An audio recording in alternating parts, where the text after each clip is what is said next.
Hey everyone, Cahlen here, and as I mentioned a few days ago, I have been doing a bunch of research on something called Methylene Blue, and that's what this is. And basically this video is the result of that research, but I want to say that it turned out that there's actually a huge amount of information on methylene blue and that it is useful for a very large number of things, and every single one of these things probably could have a video by themselves with me talking about them. So if I were to actually do that, this video would probably be more of an hour long, if not 2 or 3 hours. So basically I'm just going to summarize things for you, and you can go and look and find all these things and verify these things yourself. There's all kinds of doctors and biohacking experts out there who talk about this, and if you go to scholar.google.com you can actually just read the research for yourself, okay? And there's also books, so I actually read a whole book in preparation for this. So anyways, what is methylene blue? So methylene blue, originally in the beginning, this is like back in the 1800s, kind of mid to late 1800s, was an industrial dye. Like, for example, we use it to stain blue jeans blue, right? So that was kind of the first use. And then people discovered that it was useful for staining in biological lab type situations where we're trying to identify certain types of life forms like viruses or bacteria or these types of things. And what they found was that when they were staining this, that there was a parasite which was actually killed by it, and that was the parasite which causes malaria. So at that point it became the very first artificial pharmaceutical ever kind of used, right? It's kind of where we started with the artificial drugs. But, you know, and I'm not a big fan of drugs for the most part, though I'm not going to say that all drugs are bad. I would just say, I would say a majority of them are, but some things are actually miracles. And this thing, I would say, is a miracle, and we'll talk about why. So anyways, it was then used for malaria, and they kind of stopped using it for malaria and for other things like that because people didn't like that it turned their, you know, pee blue. That's one thing that happens. But so they used it to develop other things like chloroquine and hydroxychloroquine, which I'm sure you've heard of. Those things are made starting with methylene blue, and then they modify it a little bit, okay? So anyways, it's used in the medical world for a very long time. It's on the list of the World Health Organization's most essential medicines. You're going to find it in every single hospital that you go to because it's useful for so many different reasons. So this stuff is well researched and well approved of by the medical community. So also, if you have fish, you may know of this as something that people put into their fish tanks to help it not develop microbes, right? So if you leave water with a fish tank, you know, the fish is pooping, there's all kinds of things going on in there, microbes are going to build up. But if you put methylene blue in the water, then it actually, I don't know if it totally stops, but it at least slows down dramatically the growth of those things. So let's talk about what the medical world uses it for more specifically.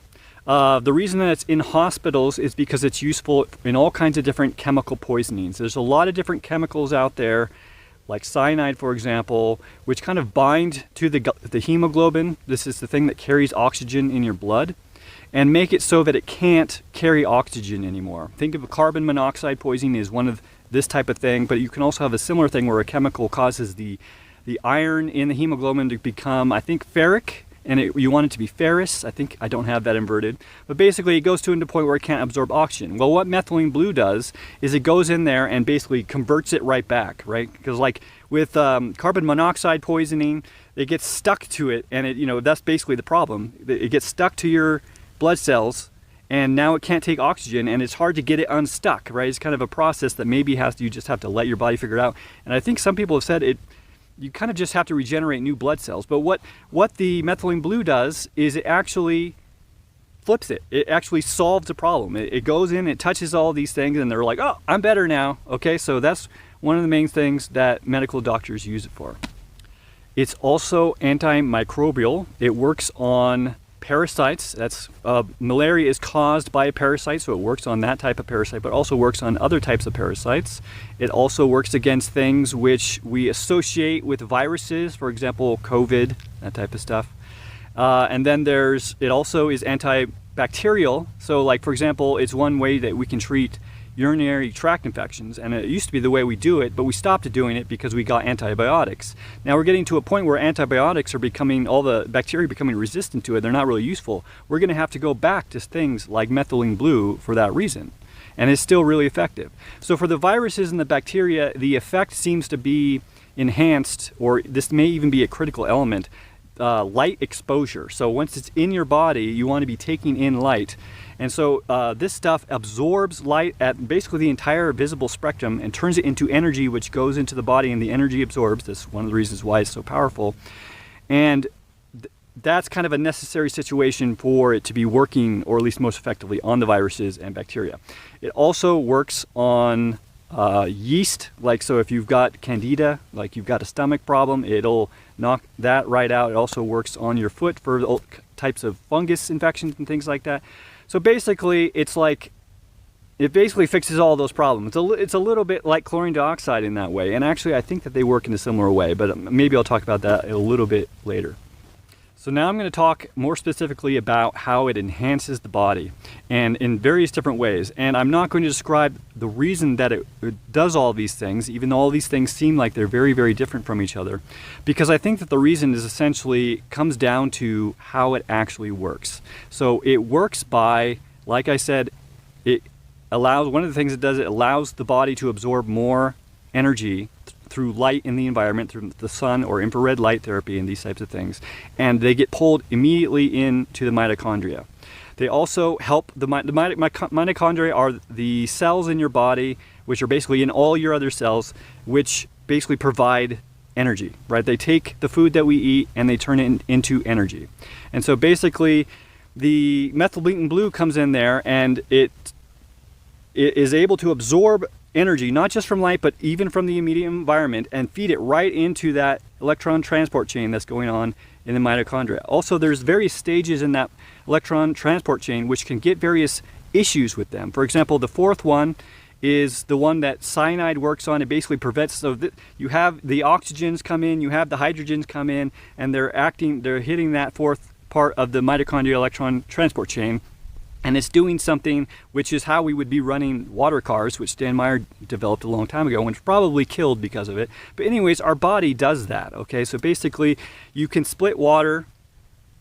This is actually probably is going on in the body, but this is not what I'm referring to. I'm referring to the car thing. So basically, you can split water. You can tease hydrogen and oxygen apart, okay? And the reason you want to do that is because then you can combine them again, or specifically with the car, I think you're just burning hydrogen, but that's taking oxygen from the air in that thing, and you're able to run a car just like gasoline, okay? So that's basically what the mitochondria is doing on that fourth layer, is taking about 90% of the oxygen that you breathe in ends up getting used at this point, and basically it gets combined with hydrogen and turned into water, and that process generates a huge amount of energy, and that's one of the ways that we get ATP, which is kind of the main energy currency of the body.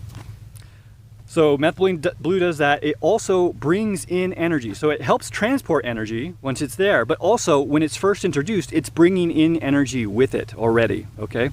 And one of the most interesting, and perhaps the reason why it's so special, is because it acts in a way in this situation that nothing else really does. So when energy comes in and then energy gets used, that thing generally moves on, right? It's changed its form into something else, and it can't really be used for this process anymore. And sometimes it actually becomes something like a free radical, which is harmful, or it's just, it's benign and nothing happens. But what methylene blue does is it's sitting there, and when it gets used in these processes, it's basically turns into an antioxidant and resets everything. Okay, so it basically can just sit there and be used constantly as like this relay for energy in the body to basically move really quickly and not get interrupted by any types of problems. By the way, there seems to be some sort of process which causes cells like mitochondria or other cells which are not in a very healthy state. They don't have good energy flow and production. They seem to absorb methylene blue more than the other cells around them. So there's some level of intelligence perhaps which is actually saying, hey, you guys are going to need this more than we are, so you guys go ahead and absorb this. And we can tell this because it turns the cells blue. So basically, aging and disease, because disease is essentially caused by aging, and aging is essentially caused by you becoming less energy efficient over time. And so basically what methylene blue is, it jumps in and solves that problem by doing all the things that I just told you about.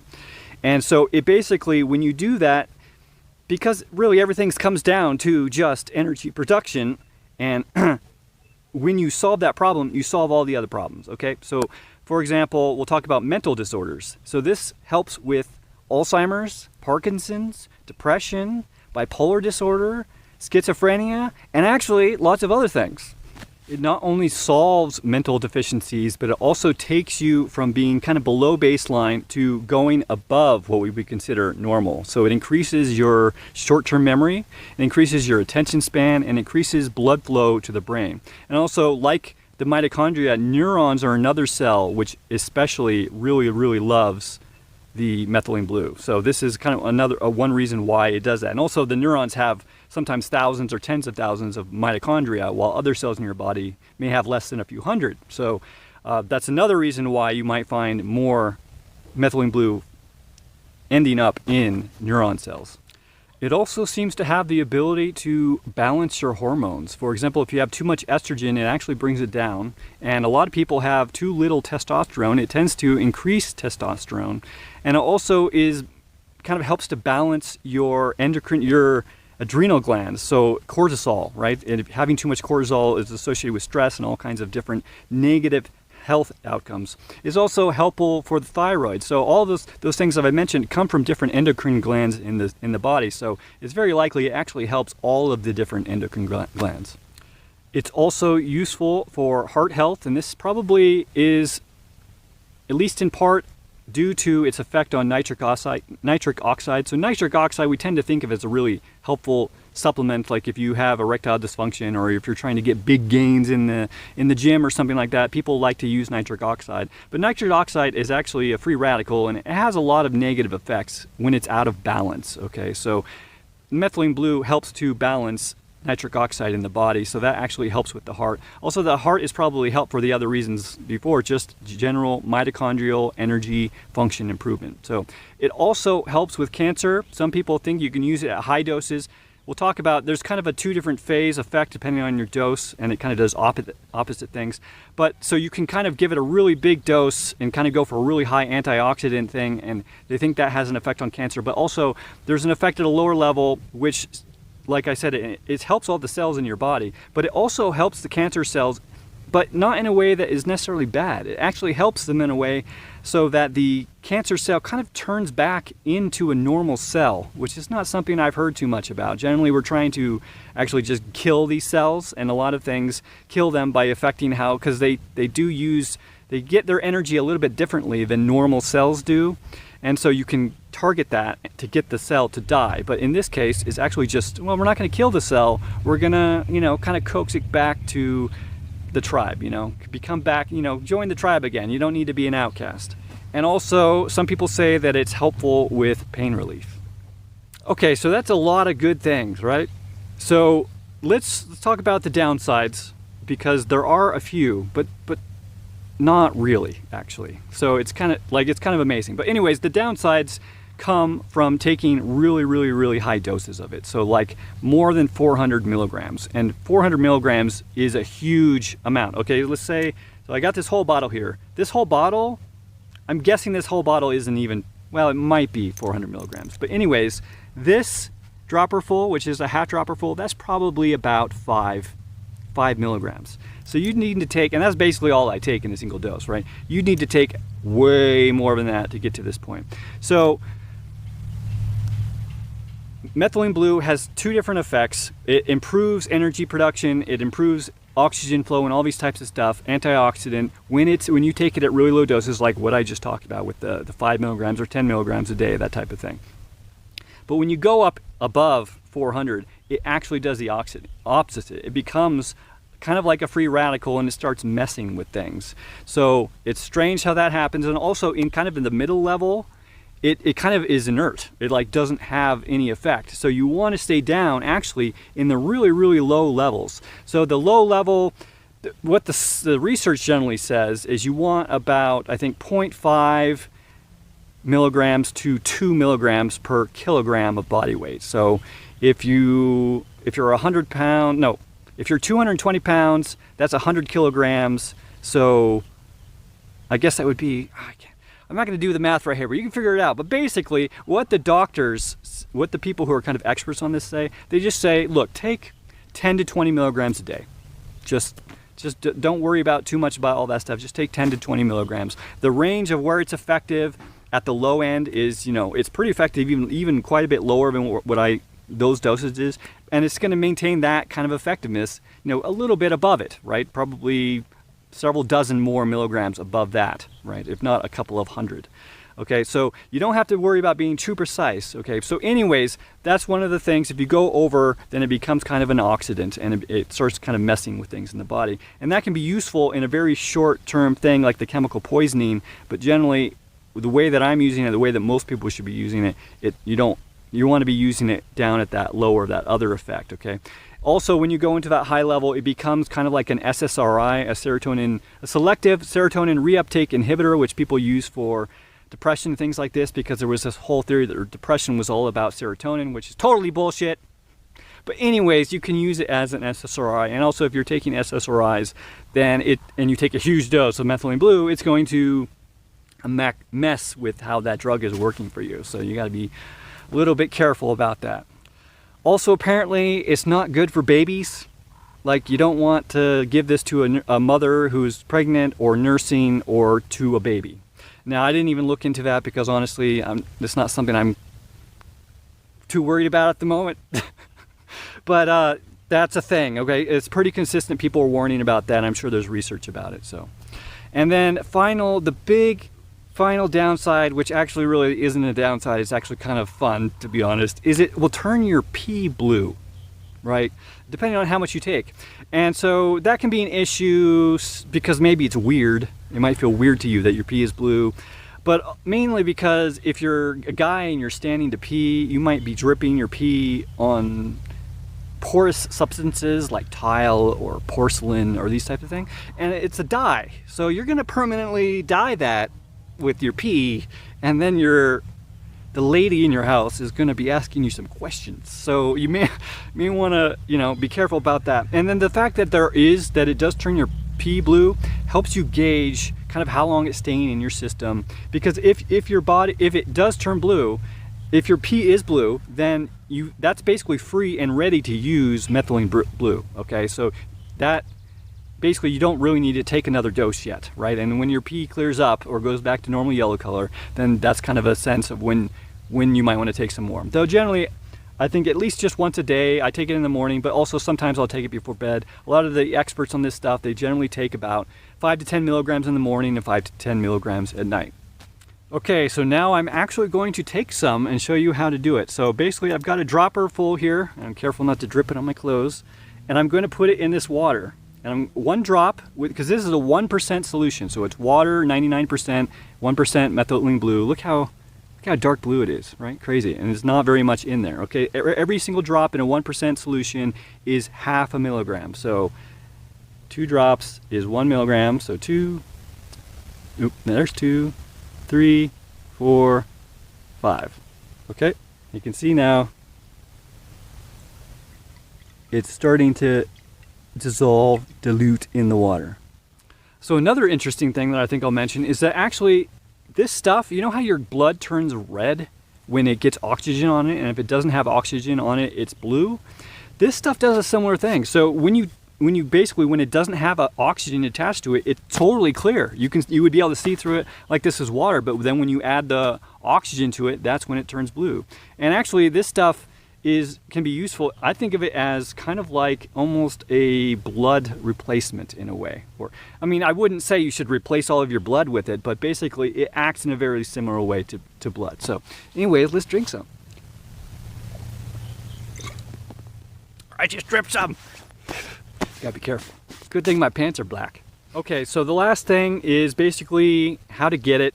So you can actually buy, I got this on Amazon. Okay, so this is Biofarm Methylene Blue 1%, and you want it to be USP grade. So it says USP grade right there. That means pharmaceutical grade. So it'll either say pharmaceutical grade or USP, or it'll say both, but basically that's what you want. And if you get the other kinds, and that includes the fish stuff, don't use the fish stuff either. It's going to have stuff in there that you don't want, and you certainly wouldn't want to be taking that stuff every day, okay? So it's got to be USP. So this is nice. You can get these little bottles, but this will probably only last me maybe a month or so of everyday use. I'm not sure it's, it's still half full, and I've only been using it for a couple of weeks. But you can also get it in the powder form. So, and that's basically the way that it generally comes. Basically, the people who are selling this, they buy the powder, they test the powder, and then they add it to the bottles with water themselves. But you're spending most of your money and also storage space, because I live out of a backpack, so I don't want to be carrying things which are heavy. I want things to be as efficiently stored as possible. So next, my next dose of this, or next batch of this, I'm going to hopefully find some USB grade powder. And basically, like 1 gram is like 100 doses, right? Oh, is that right? No, 1 gram. Yeah, I think that's right. 100 doses. And you can carry a little gram, like a little gram. That's like a tiny little vial, right? And you just take tiny little scoop out of there, and you put it in your water, and that'll be exactly, like what I did here. Okay, so basically that's what I'm going to try and do. I have to try and find a good source of it. I think they do sell the powder on Amazon. So basically, if you want to help me, buy some of that. And then if I do get some of that, I'll make a video about how to actually use the powder to make it. But actually, if you want to do that, that would be really cool. I'd really love to get my hands on like 5 or so grams of this stuff, because I think that's probably going to last me a couple of years.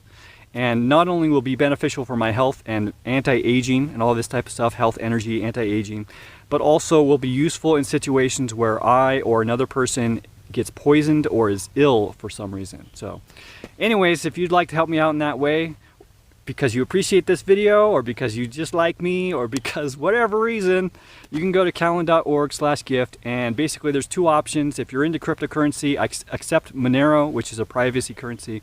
And if you're kind of more in the normal banking system type stuff, which I don't really use, you kind of just have to give me gift cards, so you can send me like an Amazon gift card or something like that. So anyways, cahlen.org/gift is how you do that. Thanks for watching, and I'll see you guys later.